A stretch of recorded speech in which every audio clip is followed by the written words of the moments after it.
Sa video natin ngayon mga maestro ay alamin at pag-usapan naman natin itong 7 new list of NCA release para po ito sa DepEd Cash Allowance. Update po yan ngayong araw, June 3, 2025. Ayan, so pan-check nga po sa website ng DBM, nakakita po tayo dito ng 7 mga bagong SDO na na-release na po ang kanilang Notice of Cash Allocation para po ito sa kanilang cash allowance for fiscal year 2025.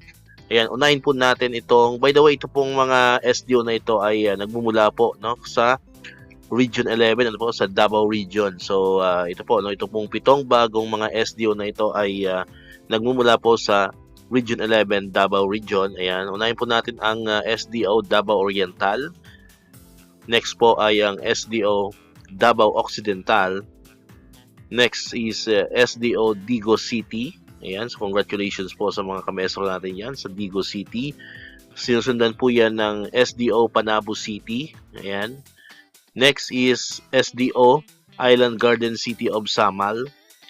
Sinusundan po yan ng SDO Davao de Oro. At ang panghuli po, pang-7 sa nai-release po na NCA for DepEd Cash Allowance ay nagmumula po sa SDO Tagum City. Ayan. So far po, yan po yung mga bagong updates po, no? Yan po yung mga bagong SDO na na-release na po ang kanilang cash or ang kanilang Notice of Cash Allocation para pa rin po ito sa cash allowance for fiscal year 2025.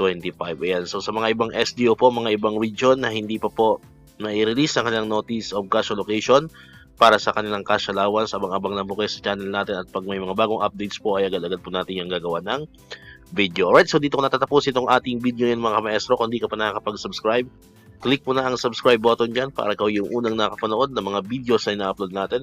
Katulad dito yung mga updates pa rin about sa cash allowance and other benefits sa mga teachers and government employees. And syempre, click mo na rin ang notification bell button para ma-notify ka. Always updated ka pag may mga bago tayong uploaded na videos. Sa muli, maraming salamat sa inyong panonood at pakikinig. Once again, El Maestro, see you on my next vlog. Bye-bye!